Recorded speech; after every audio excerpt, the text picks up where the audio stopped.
Calista. Thank you so much for coming. Thank you so much for agreeing for this interview. Please take a seat. So Calista, what do you do during your off days or after work? I enjoy learning new languages in my free time. I'm learning Korean for now. When I tell others that I actually enjoy learning languages, a lot of them do not find that it's a fun hobby. In fact, they think that it's quite a boring thing to do. But for me, I think that it's very interesting. It provides me something different and it helps me to understand the Korean culture a lot better. In fact, in the long run, I even feel that it might come in handy if I have to interact with Koreans in the future. How much time do you spend on your hobby in a day? Most of the days, I spend about 30 minutes to an hour to do some quick revision on the language. Sometimes I might be a little bit busier, so I have to make use of maybe my morning or evening commute time to read up and do some quick worksheets to revise. Sometimes I even have to make use of maybe lunch breaks. But day to day, I think usually about 30 minutes to an hour. When do you start learning Korean? I started taking an interest in languages when I was in primary school. So when I was younger, I would actually spend a lot of late nights reading the dictionary and writing down new words that I haven't come across before into an exercise book. So I name it my word bank. What I will do is that I will write it down into the book, then the next day I will probably start to look through the dictionary to see what it means. And then I'll try and put the new vocab that I've learned into my daily conversations. When I was younger, I also had an interest in the Malay language, mainly because I had quite a number of Malay friends around me. So when they were talking, I got interested because I feel that I wanted to also be involved with the conversations.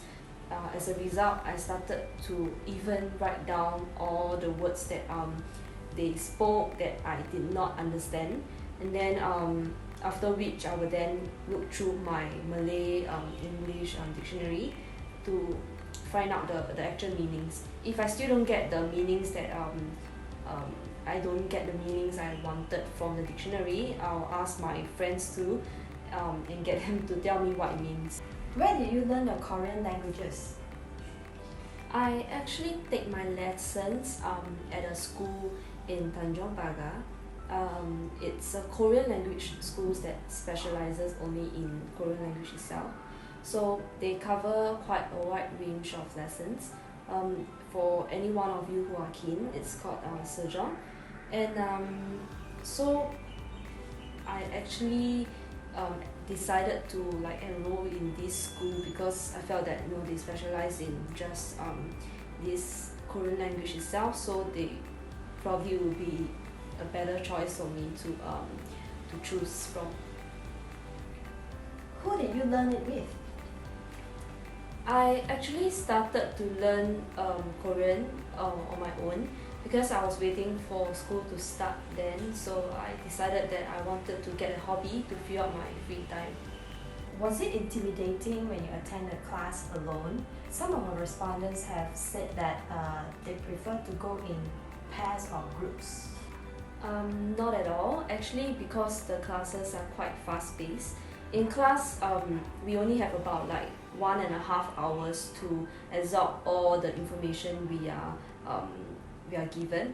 So there's quite minimal interaction in class, only maybe some special cases whereby we have to do some quick discussions amongst groups or one or two people. So that's the only time that we will have some discussion. Other than that, everyone will be quite focused in paying attention to the class itself. What do you gain from learning Korean language? What I find meaningful about it is that I can gain a whole new skill. It helps me to really better my communication skills with other people. During my journey of learning Korean, I'm exposed to a lot of new vocabulary, a lot of new culture. It helps me to really see their culture in a whole new view.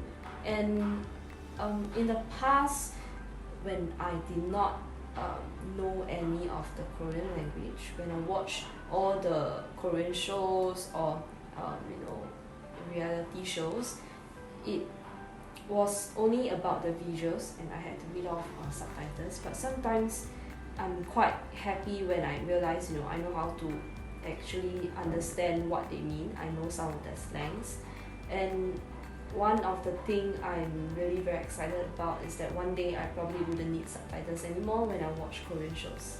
Did you decide to learn Korean because you were a fan of Korean dramas and the K-pop culture? This might be surprising, but actually I did not start learning Korean because of the K-pop culture. I know that a lot of people actually do start learning the language because they wanted to understand their idols better, but not for me.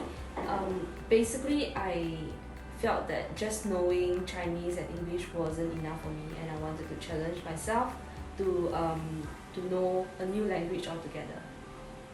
How do you feel after learning this Korean language? I feel very enriched each time I walk away from the class, because every time I leave the class, I learn something new, be it new vocabulary, new grammar, new slangs.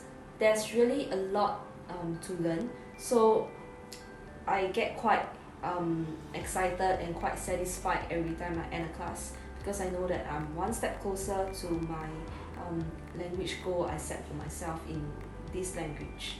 So I think it's quite meaningful. Last question.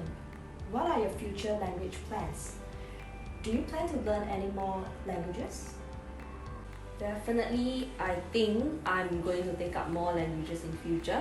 I think some of the languages that I really have in mind are maybe Bahasa Indonesia, Thai, maybe even Spanish or French in the future. Anyway, I just want to challenge myself further after I have mastered this language. So I'm quite open to learning a lot of different and new languages altogether.